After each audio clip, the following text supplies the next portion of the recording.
I hate cats. Welcome to Grumble Goat.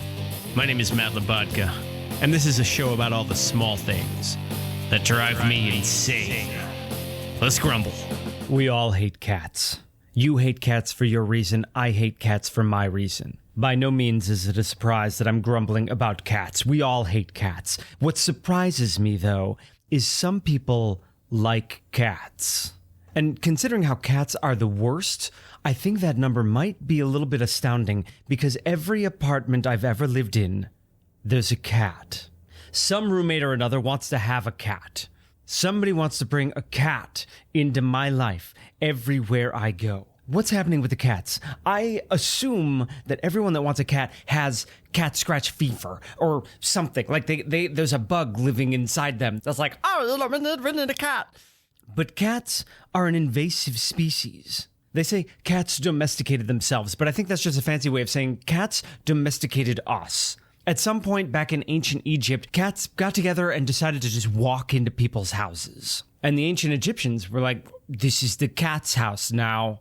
I have to get food for the cat if I want to continue living here. And that's the way it has been for eons. But cats scratch and bite, and they do this to their owners. Like, you pet a cat, and when the cat is done with you petting it, it just scratches you. Because it's like, I am done with pets now. I need some alone time. I'm going to go sit under the bed where you cannot reach me. Good day, sir. What is with this fascination of cats? They don't play games, they don't play fetch, and the exact moment that a cat wants attention is the exact moment when you're focused on something else. If you're trying to find the cat is gone. You cannot find the cat. The cat doesn't want to be found. But the minute you start playing a video game, it needs both your hands petting it. They're vindictive and angry, and if it does something wrong, you can't punish the cat because then the cat will punish you back. It's passive-aggressive, mixed with a little bit of aggression in there, codependent relationship with an animal that is completely dependent on you for its survival. And what's crazy is when it comes to a cat, you don't go and buy a cat. You just pick one up off the street. Like you're walking down an alley and all of a sudden there's a cat there and you're like, oh, I'll just take this home with me. That's how you get a cat. And the cat's totally cool with that. The cat's like, oh, I'm done chasing mice. I'm going to be home with this guy now and he's going to feed me out of a can. And it's fine because the minute he messes up, take that, servant boy. I hate cats. And that's the grumble. Grumble, grumble, grumble, grumble, grumble. What? Grumble, grumble, grumble, grumble, grumble. What's got your goat? For the latter half of the show, we'll bring in my better half, Veronique, for an unpretentious look and a segment we call What's got your goat? Veronique, welcome back. Hi. Hey. Hi. It's been a busy couple weeks. Yes, we have had a busy couple weeks. It has been busy. I have been, I tell you, the busy season has come with a fury. And so we missed last week. It sneaks up on you. It does. September really rolls right into October, and October really is the busiest time of year. And I'm busy right now. Yes. Yeah. And it's just, it's busy. Busy as a bee, as the bees go into hibernation for the season. Oh, did they hibernate? I didn't know if they died. I really don't know how that works. I mean, maybe they do hibernate because they have the beehive. And they just can kind of be in there. Beehive. That's short for bee hibernation. Hibernation. We're not hibernating. So yeah, it's been busy. So we missed last week, but we're back with a fury. Wow! Yeah. Yay! We were out of town. No, I was out of town. We were both out of town. We were both out of town. We had a few things going on. You're going out of town. I'm going out of town. Oh We went out of town. We went to a memorial service. Oh, We right. had We don't a have to cat announce meeting. that. We had so many things happen. It's been busy. Excited to be back here in the studio, though. Yes. Yeah. We've been taking interviews. What are you talking about? Well, you had me meet Milo.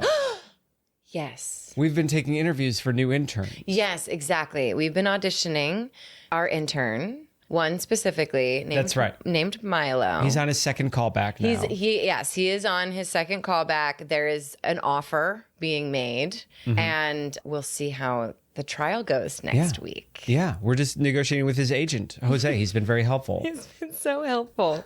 So nice. And Jose really loves his client. Yeah. Really all right, loves so his client. Milo, why don't you tell the audience a little bit about Milo? Oh my gosh. Okay, Milo is a Siberian cat. Try and contain your excitement. Okay. Milo is a Siberian cat, and he is a monster. I love him. He is a monster. He's a big cat. Yeah. He's a big cat and has longer hair. He looks like a tiger. He's got huge paws. Huge paws. With huge claws. Yes. This is a beast. This is a beast. This is a jungle beast. And I love him. Oh my gosh. He's 3, so he's turning 4 on October 6th, which is a couple days after my birthday. So that's a good omen. Also, my best friend who died, it's her birthday. So like a double omen. Obviously, this is a reincarnation. Yes. Yeah. You know, I thought that. Yeah. I thought that. Yeah, okay. Yeah. This is my friend Stephanie. No, Jessie's an angel. Oh, okay. Yeah, she's an angel. But I do think the gods sent Milo to me. And you feel very strongly that we need a cat in this apartment. When Teddy passed away, there was an echo chamber of sadness and despair. Right. And I learned something about myself. Yeah. We would be spending time together, and I would say, Veronique, and I would just hear that hollow chamber echo, loneliness, sadness, loneliness, sadness. You are alone. I'm like, I'm right here. I'm here for you. Open up to me. No. My cat, Teddy. Oh my gosh. Yeah. Poor Teddy. And then when I was talking about getting Milo, I had a flash on the row machine of Teddy basically like dying again. Like like a flashback. I thought you were going to be like him giving like a thumbs up behind like a silver lined cloud and being like, you got this, girl. No, Teddy dying again. It was just my heart being ripped out of my soul as I'm rowing on this machine, thinking about a cat, you know? Yeah. But I need a cat. I am a person, and I learned this about You are myself. a person, but sometimes it's easy to get that mixed up. To a cat. Yeah. Maggie the cat. Yeah, you need a cat in your life. Yes. You are what they call a cat person. Yes. Yeah, short of wearing the furry costume. Yes. I am most certainly act like a cat, for sure. A cat dog, but you would argue there are no cat dogs. There are only cats. Right, yeah. Oh my gosh. Some cat owners are like, my cat is like a dog. It's not. It's not like a dog. I've said it many That's what times. you've said. Yep. You're like, it's my dog. That's not how it works. You can't throw a stick at Teddy. No, but Teddy would play mouse. Like I would throw the mouse. Yeah, play mouse. And That's a comes very back. cat thing to do. I couldn't say fetch because we were throwing a mouse and he would bring the mouse back to me and then I would throw it again and he'd come back and throw it again. Oh my gosh. Yeah. No, but that's the thing. I am an animal person. And as much as I judge the service animals situation, I do think that Teddy was my emotional support animal. No, Yeah. I recognize that in death. Yeah. Short of the orange vest. Yeah. Yes, he was 100% Yeah. my special needs cat. Yeah. Okay, what are we doing here today? What are we doing here today? What are we doing here today? Well, I thought we would open up the interview process to our listeners. Are you grumbling about cats? I'm a dog person myself. Oh my gosh! I like dogs. I can't believe that you're grumbling about cats right now. Dogs you can play with. Dogs, you can give it an instruction and it will do the instruction. This was you. I don't know if I'm going to do this or not. I warned you. This was a dangerous This one. is a danger zone. This is a danger zone. Yeah. Cats. Yeah. Oh my gosh, yes, you are more of a dog. Oh my gosh, I love that we picked this topic. Well, see, when we came together to create this bond of Grumble Goat, Yeah, our podcast. you had 2 cats. I did. There were yeah. already 2 interns running around the studio. Yes, they were already interns in. That came with the territory. When Yeah. we rented the studio, there were 2 feral cats just already here. And Yes. now it's been years. We have developed Grumble Goat into the beautiful machine that it is today. Of course. And our interns recognized that we no longer needed their services, and so they sadly retired. But I finally had a intern-free studio, and now we're taking interviews. We're taking 6 months later. We're taking interviews. Yeah. But you don't want just any animal. Right? No. That's the thing. Yeah, you don't want like bugs running around. No, we can't do bugs. You don't want a pigeon.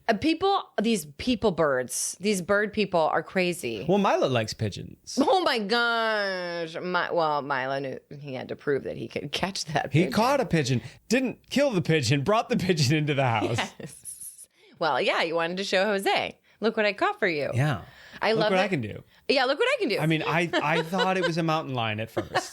When we walked in to meet him, I thought it was a mountain lion. Big cat. It's a big cat. He's a big cat. It's a big cat with big paws. But it was really nice in the second meeting Milo, because we figured out how he likes to be touched and I can touch him for our boundaries together. Right, yeah. Well, the first meeting. I mean, all developing relationships, you have to figure out how you can touch each other. Oh, absolutely. Yes. And when you have a cat, touching is very important because it's like sensory and calming. So what is it you like about cats?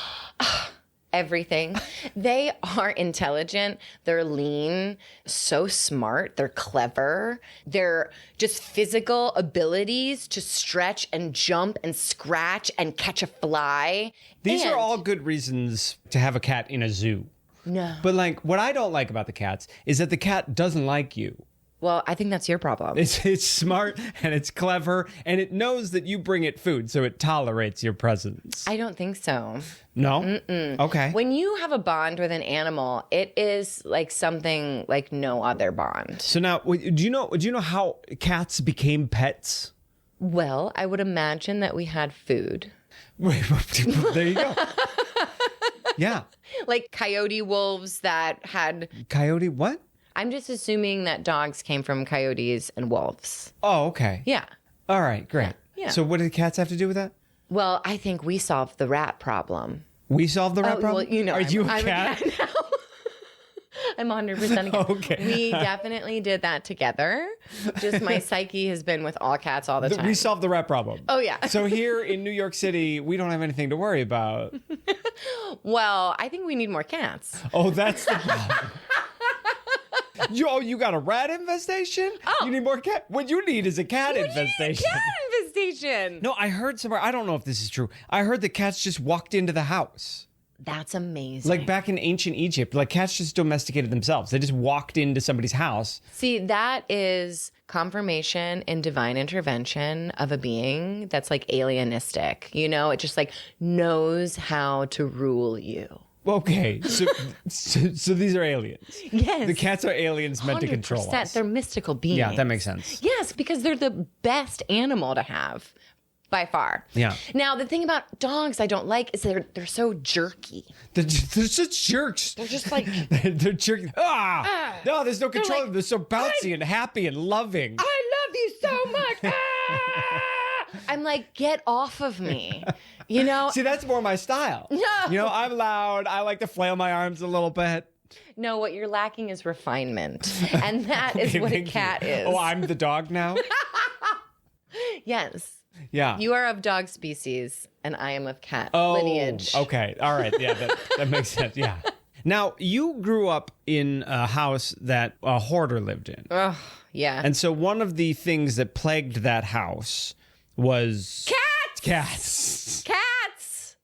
Orange cats. Orange cats. Everywhere. So these plague-ridden demon spawn are part of the hoarder culture. Well, that's the fun thing is that my aunt was hoarding antiques and newspapers. Yeah. And my mom was hoarding cats. Yeah. So they were both channeling their inner love. One of them, the love of the Daily News. Yes. I was just... And the other, the rodents of the house.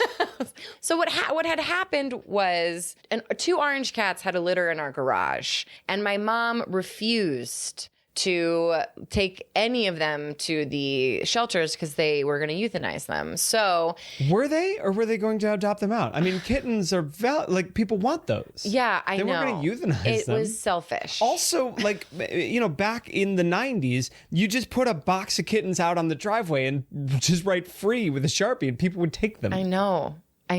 Everyone wants a kitten. Well, yeah, but instead you kept them all. Yes. So they stayed in the house.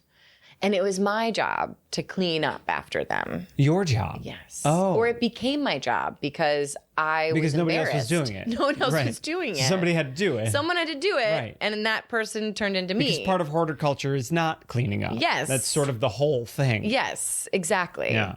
So So you have PTSD and nightmares from this time in your life when Yes, you were surrounded by cats. I do, yeah. So you love cats. But I love cats. That's the thing. So I had to put boundaries in place that my room will not be ruined. Like my room will not smell like a cat. Okay. You know, ruin. So cats ruin things, is what you're saying. that's the only downside. They ruin everything. Ruin everything. Yeah, like our couch is still torn to shreds because know. of Claws. intern mishaps. Right. You can get cat scratch fever with a cat scratch. Okay, what's cat scratch fever? Oh my gosh, it's deadly. Oh yeah. Oh, so cats are not only destroying things, but they're murderers. They can be. Okay, If tell you me don't- how they murder people. If people don't go to the doctor, yeah. Okay, tell me about this murderous. You get a scratch from a cat. It pierces the skin, and if there's any bacteria in the cat's nails, that's the infection. Okay. It happened to my friend because of Teddy. Teddy gave him cat scratch fever, believe it or not. Right. Anyway, his whole hand blew up, like super swollen. Yeah, like he was. Kabow! He turned into the Hulk with one hand. Oh. Like that's how big this hand got. Hulk has viral infection. Yes. And people had to convince him to go get it checked out. And as soon Yeah. as he walked in, they were like, good thing you came because we would have had to take off You that about hand. to die. Right. Lovely. It's This is great. And how does that bacteria get under their nails?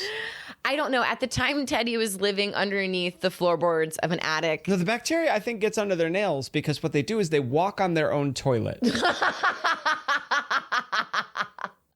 They do, but they're so clean. Oh, yes.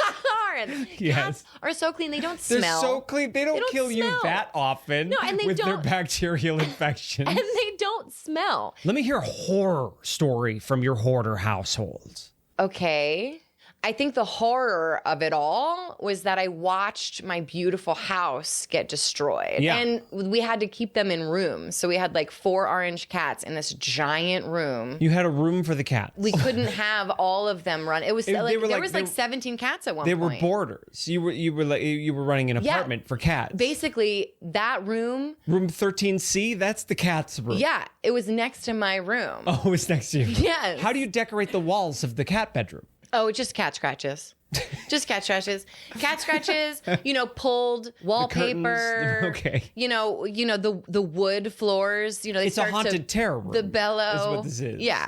Oh, Yeah, they okay. start to warp, Yeah, from the urine. from all the urine. From all the urine. Just 'cause- No wonder they tore that house down. Oh yeah, it was a full tear down. Yeah. They were But- just tearing it apart. well, They actually were doing a slow-paced demo from the inside. Yes, they were. It was a slow. That But was they manageable. were such sweet boys. They were. Oh, but they were.